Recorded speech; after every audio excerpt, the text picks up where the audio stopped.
everyone, and we are so thrilled to be joining you at the Black Enterprise Entrepreneur Summit for 2020, brought to you virtually this year. We're so excited about our conversation and talking about the impact of how you get a piece of the procurement pie. Our guest speakers today, I'm so glad to introduce. My name is Adrienne Trimble, and I'm the president and CEO of the National Minority Supplier Development Council. I will serve as the moderator of this discussion. Joining us will be two of the leaders in this space. First, we have Moses Shepard, who is the CEO of ACE Petroleum. Moses is an entrepreneur who has been successfully investing in his hometown of Detroit for the past 30 years. In May 2017, he launched ACE Petroleum, a premier national fuel supplier headquartered in Detroit. In January of 2020, ACE Petroleum landed a multi-million-dollar deal with the city of Detroit to fuel the city's fleet of vehicles, including police cars, fire trucks, buses, and emergency medical vehicles. Before launching ACE Petroleum, he founded ACE Investment Group in June 2003 to help revitalize Detroit by providing affordable housing options for residents and businesses. Today, ACE Investment Group represents one of the largest African-American-owned apartment portfolios in the city of Detroit and assists hundreds of families to help eradicate homelessness. Through ACE Petroleum and ACE Investment Group, Moses employs over 30 team members who are all residents of Detroit. Welcome, Moses. Thank you. We also have Frantz Tiffeau Jr., who is the Director of Supplier Diversity, Sustainability, and Relationship Management at Nationwide. As Director, Supplier Diversity and Development for Nationwide, he was responsible for the integration of diverse suppliers into Nationwide's supply chain. In his current role of Director of Supplier Diversity, Sustainability, and Relationship Management, he also leads a team that is responsible for the post-contract supplier management expectations of critical supplier relationships, the strategic projects related to those expectations, and to be the voice of the customer for all related internal business contacts through the enterprise. Frantz is a results-oriented leader with extensive experience building and directing the strategic initiatives in the areas of procurement and merchandising, project management, and marketing. He is an accomplished public speaker and thought leader in the fields of supplier diversity and development, marketing, change management, and small business development.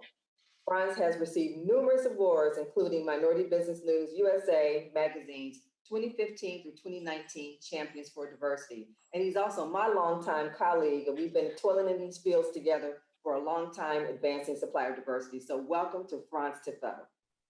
Thank you very much, Adrienne. Glad to be here with you. Excellent, excellent. Well, let's jump right into our conversation here.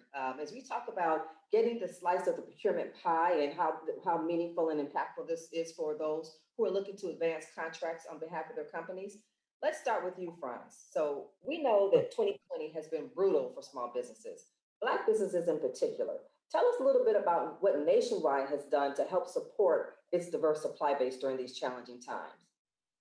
Well, I'll say two things on that. 2020 has definitely been a challenging year, I think, for small businesses overall, but I think it was also a year where, because of so many different changes and so many different obstructions to the way we currently do business, it did give some of our small business partners and some of the smaller suppliers that we had contacts with an opportunity to really help us and to shine at a time where we didn't really expect it. As you can imagine, when COVID hit, it really had an impact on some of our suppliers that do some offshore business. And because of some of the limitations due to COVID restrictions and some of the limitations due to some state limitations and state restrictions, we ended up having to pivot very quickly to suppliers to provide us with some of the services that we needed. And the ones that were able to adjust the quickest were some of the small businesses that Dee and I have been covering relationships with for a lot of different years, giving them an opportunity to really shine in a way that wasn't expected.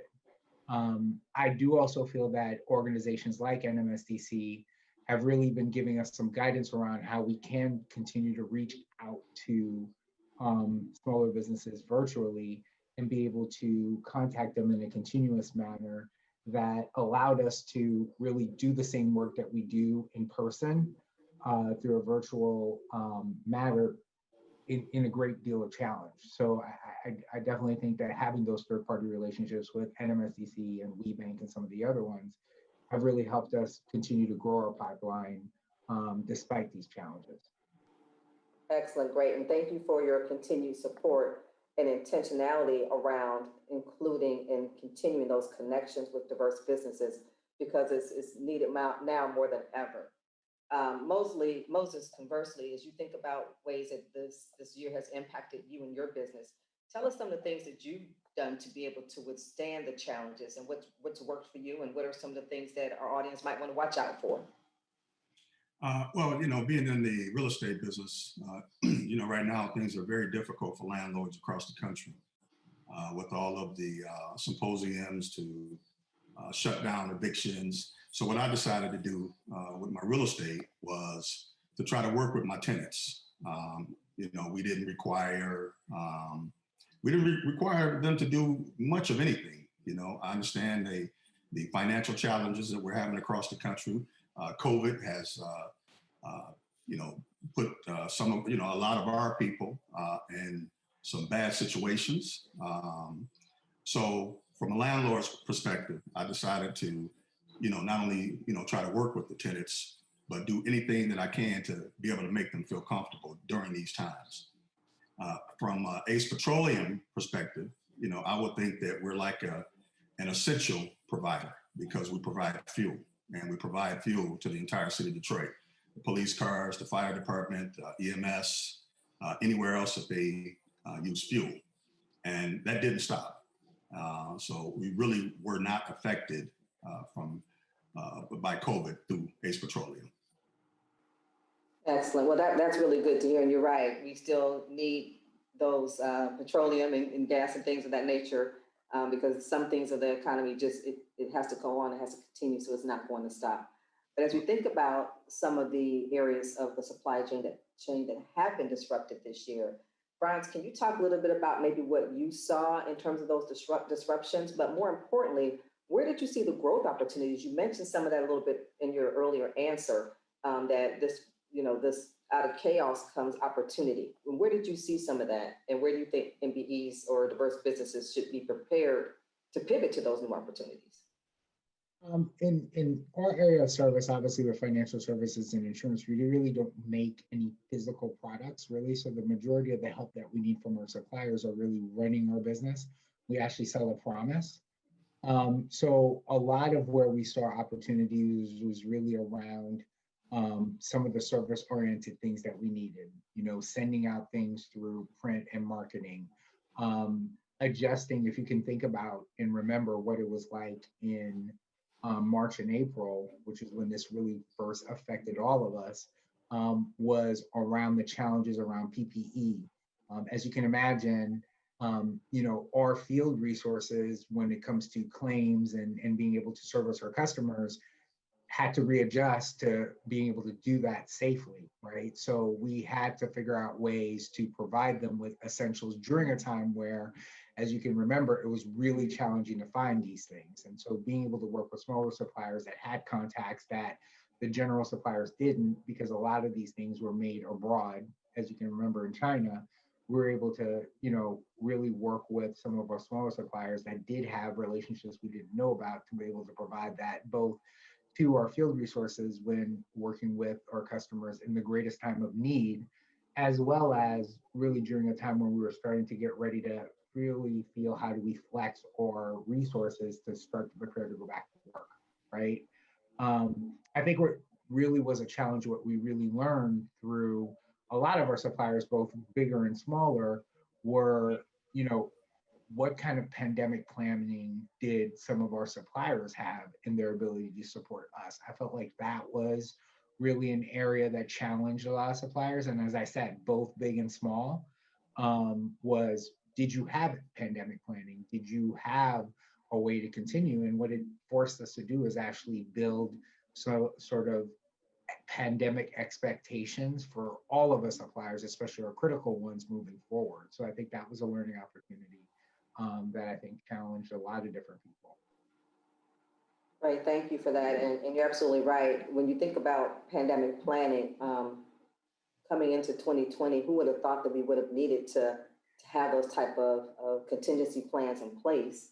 Because I don't think any of us could have foreseen that it would have gotten to this degree. And then you add the other pandemics, as we talk about, that have impacted our communities, from the social unrest and calls for social justice that's taken place over the last several months, that just really exacerbates the necessary support that's needed for MBEs, and how do they get into some of these new business opportunities.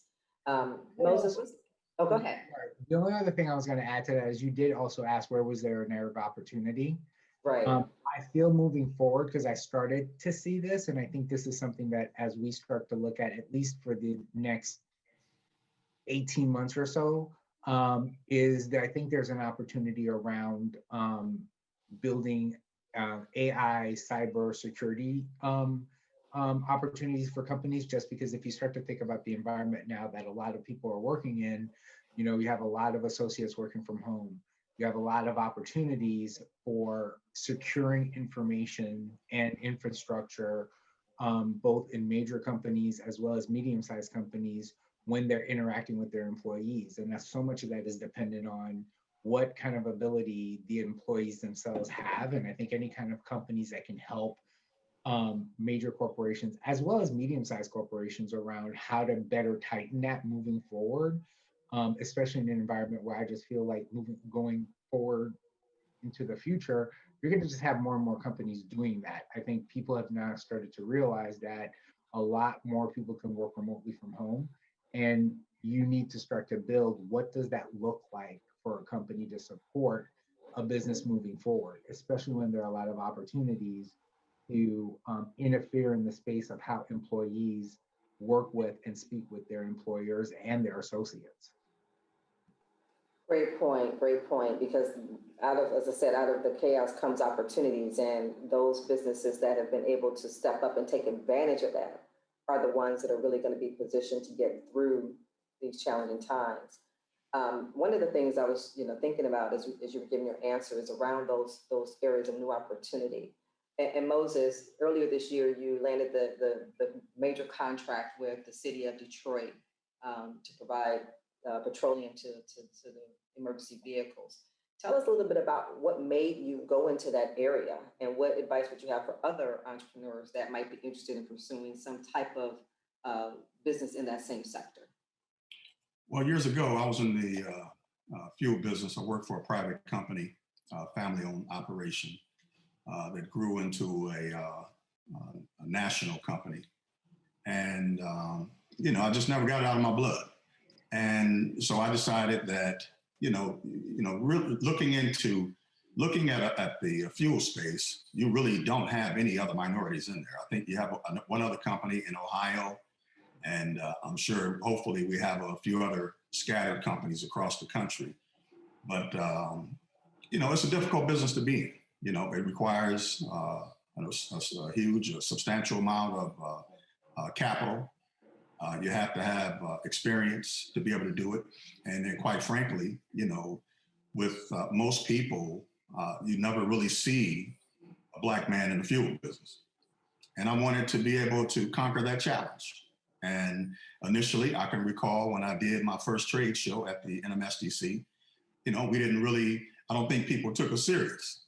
Okay. I bought a huge booth, and I knew that I was on the path to success with this if I didn't give up. And today, we did land the contract back in January, and we are on the verge of signing some other major contracts that will probably be put out sometime this year.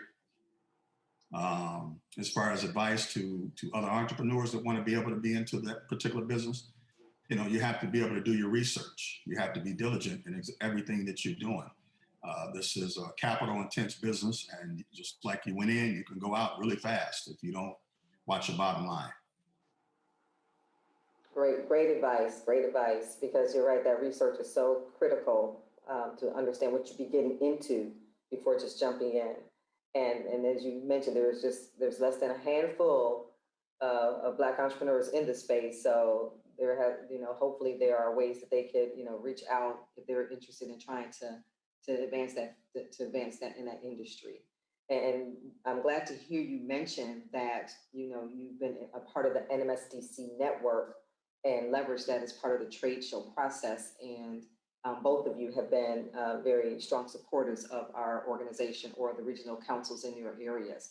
Moses, while you're talking about this, can you talk a little bit about how your certification has helped you be able to secure additional business and what that process has meant to you as a Black entrepreneur particularly?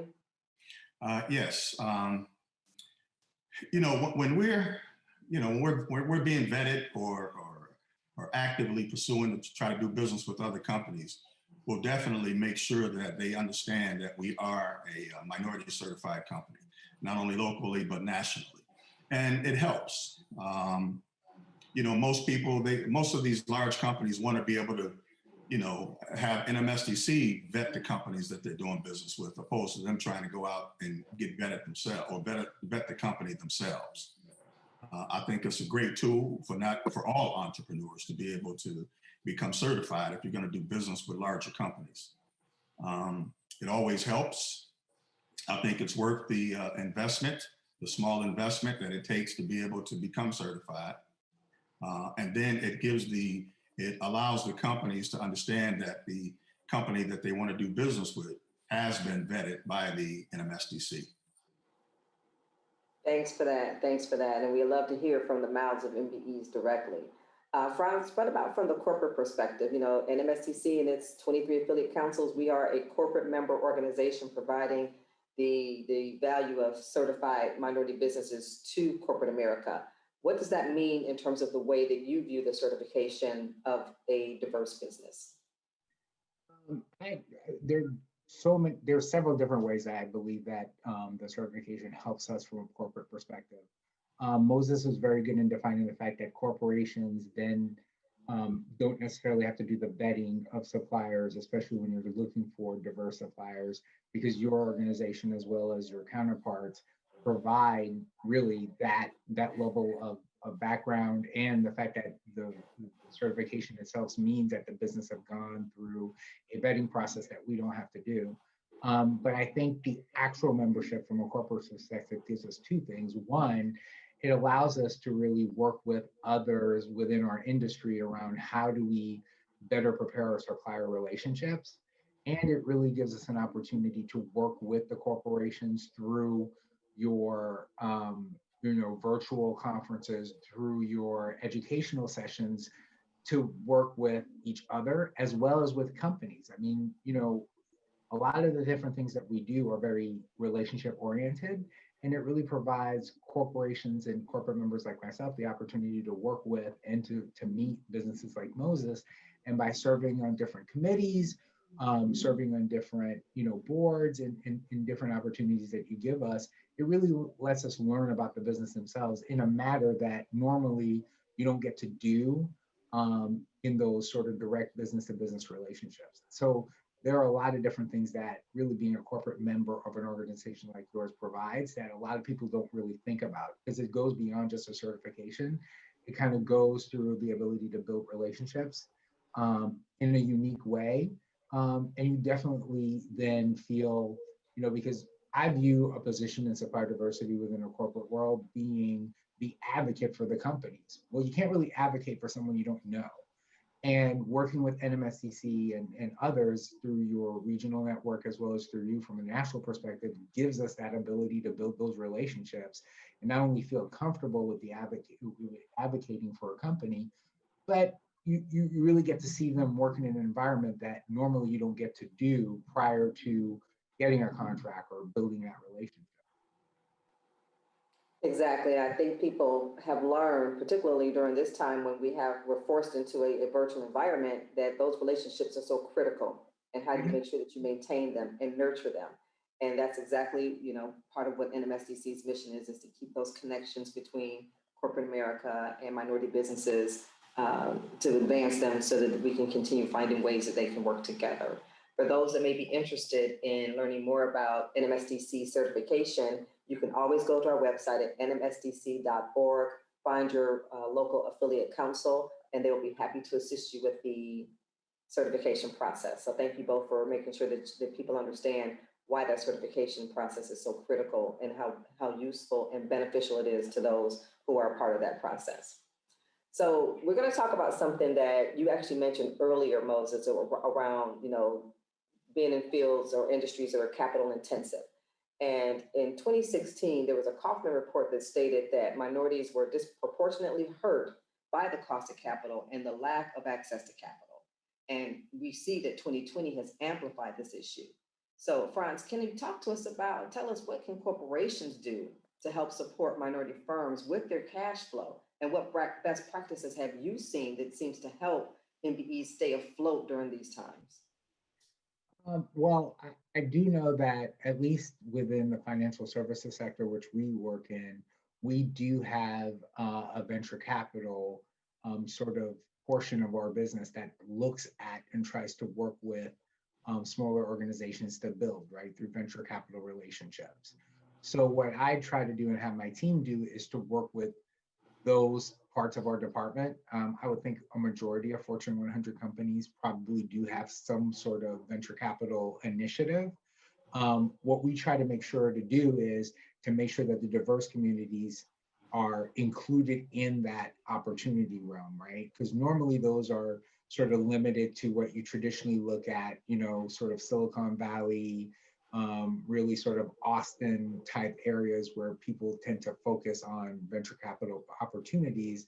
We really try to work with those departments around the ability to really look at the diverse community, because of the fact that really when you think about diverse businesses, they are really the next wave of venture capital opportunities because of the creativity that they have to be able to survive in the environments that they're in.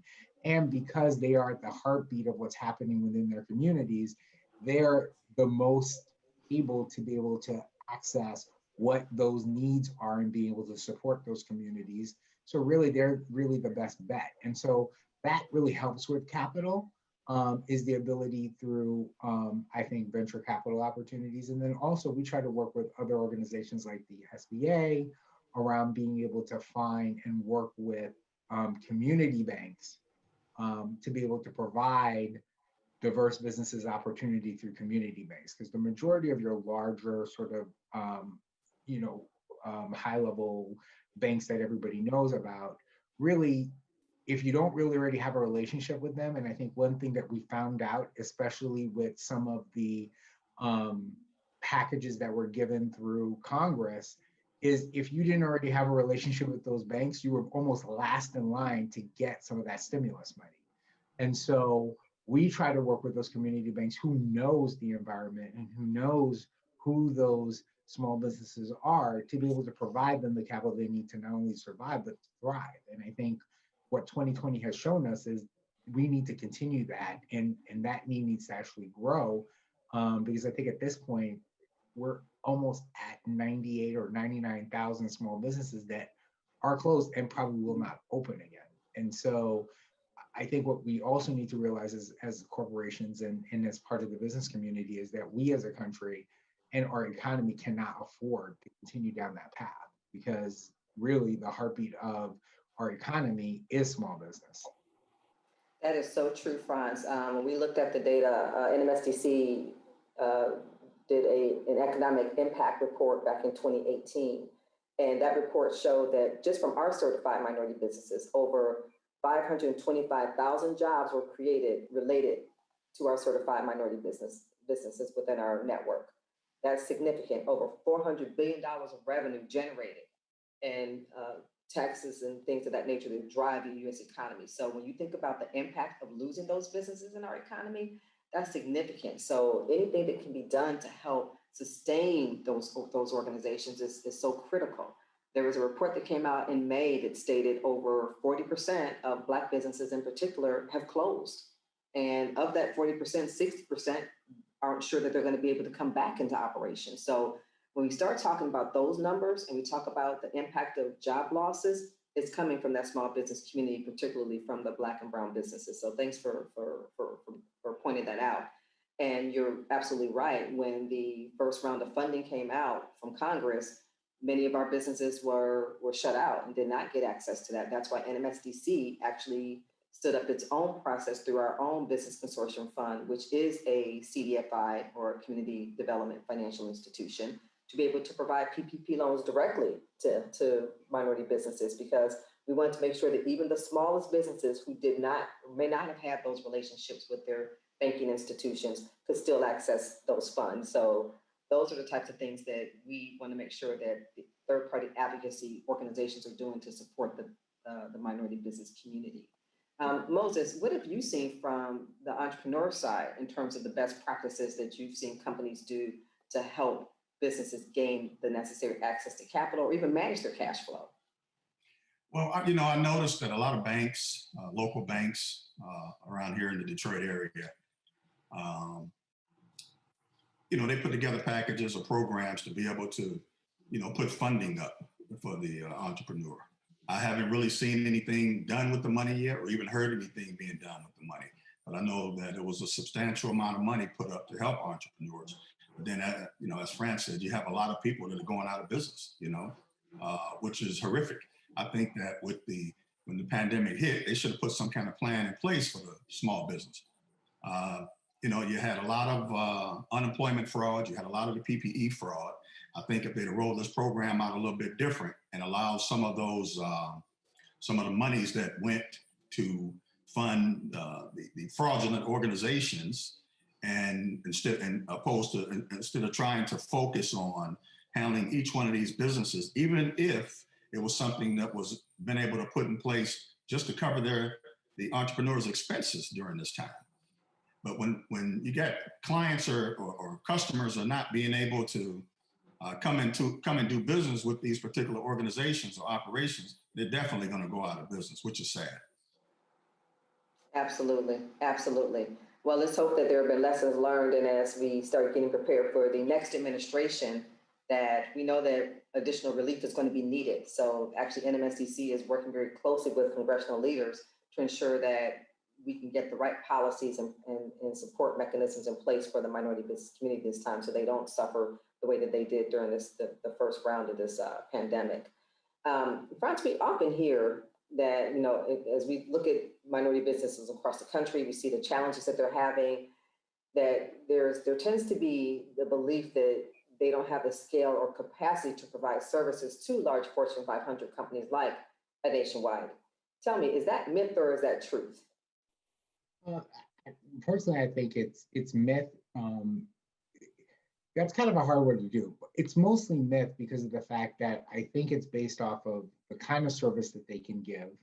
And I think it's based off of what's needed, right? In our case, we deal with both companies who have a scalability in some of the services that we have. So we have found, depending on the industry, a lot of large minority-owned organizations that can support, for instance, some of our staffing needs, some of our service-related needs, or accounting needs, or financial services background needs that are fairly large in scope. They're very well known. They just happen to also be diverse.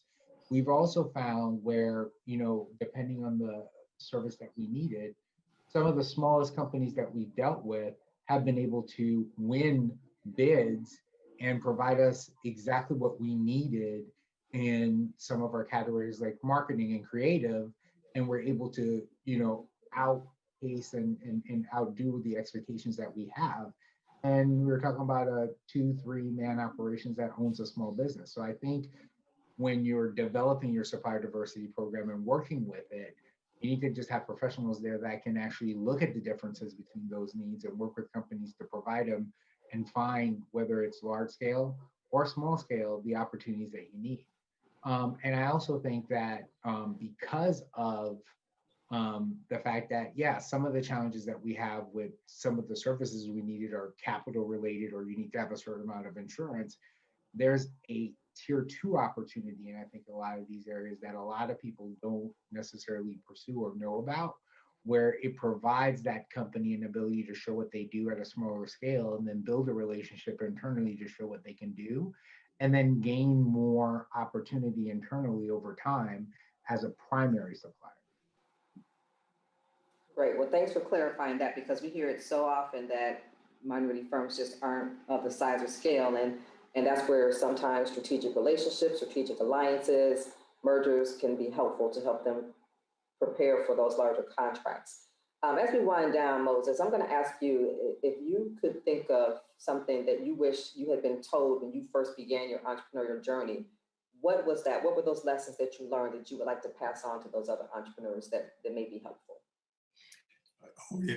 I mean, a lot of mistakes coming through the ranks, and I really wasn't focused like I should have been. I'm gonna give you a perfect example. I used to own a distribution company, and I distributed cassette tapes and CDs and electronics to correctional industry across the country. It was an idea that I had. I put it together. It became very successful. I went from supplying one correctional institution to 3,500 institutions in about a 4-year span. So previous to that, I had a distribution business that I was supplying gas stations with CDs and cassette tapes throughout the city. There was a guy that duplicated my display, and I didn't like the fact that he had duplicated my display 10 years prior. So I decided when I had enough money, I was going to take this guy out of business. So what happened, I decided to go connect with all of the major record labels and buy direct from them, try to cut my cost prices. And I've had probably about $1 million of my own money, and I invested it and I went out of business. Not only did I lose the distribution business, but I ended up losing the prison business also.